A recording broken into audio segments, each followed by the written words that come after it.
Fear the Walking Dead returns on August 21st for the second half of its second season, otherwise known as Season 2B.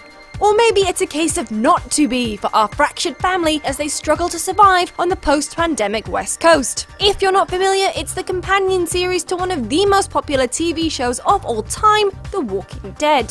And it's incredibly successful in its own right. With over 10 million people tuning in, it's got the bragging rights of being the most watched series premiere in basic cable history. To celebrate its return, here's 5 things you need to know about Fear the Walking Dead.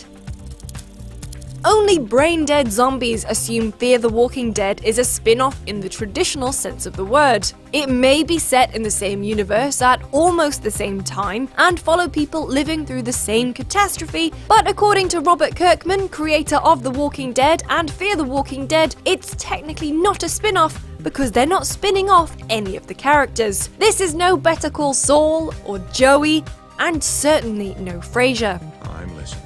Kirkman said, "It will be another group of characters surviving in another part of the world, and it's not going to use any of the core cast from our show. The show will continue uninterrupted, as if the other show doesn't exist."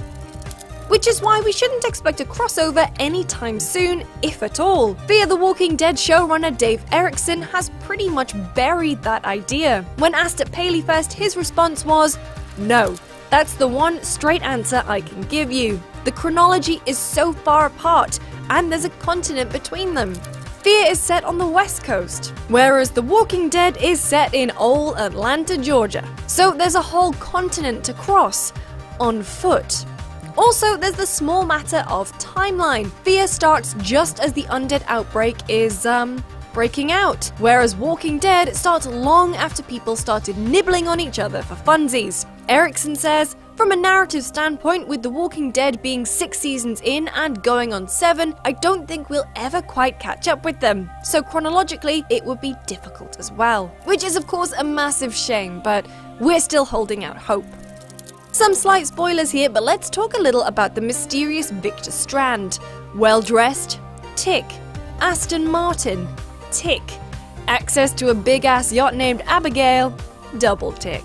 Well, in order to add some authenticity to the show, actor Coleman Domingo actually underwent yacht training. You know, I got my sea legs actually, which is pretty cool because I had to go to yacht training in San Diego to just learn how to, the operations of a yacht and what I would need.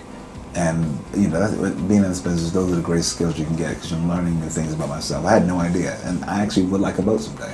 So if anybody would like to give me a boat, I'll take a boat. I said give me a boat. Like, not that I'm going to buy a boat. I just want somebody to give me a boat. There's been a number of Walking Dead video games of varying degrees of quality. From the very, very good... You've been all by yourself through this? Yeah, I want my parents to come home now. I think that might be a little while. To, quite honestly, the pretty bad. Merle and Durrell in a game. What can be better than that?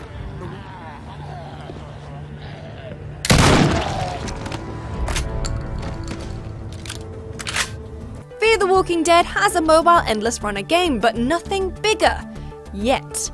But it turns out the cast are totally up for it. Alicia Debnam Carey, who plays Alicia, says, "We've already signed up for it in a way because we've done full body scans for potential video game releases, and for action figure dolls. So far I haven't seen anything come to fruition, but I mean hey, it's probably not hard to imagine it would come down that path." The Walking Dead comic book was going for around 7 years before it graced the small screen, meaning they had a load of characters and story arcs to cover. With Fear though, there is no comic book. The story and characters are totally original, and according to the cast, that is a really good thing. Yeah, I think not having comic book materials actually works in our favor in a way. I mean, it's brilliant for the original, it kind of is very exciting for fans, but for us it leaves room to be unexpected and to have the advantage of the fans not knowing. I've been able to frame the character of Strand because there's no blueprint for him. I was given this incredible language by our writing team, and then it's my job to try to create something that's unique, that's fresh, It is ultimately something that only I can bring to it. So that's exciting that we have no map, really, to go off of. We're just like, we're creating this thing out of thin air and like hoping that audiences go along for the ride. So there we are, 5 cool facts about Fear the Walking Dead. For more on the show, make sure you stay tuned to youtube.com/GameSpot, and for goodness sake, make sure you keep your eye out for any infected who might be walking around.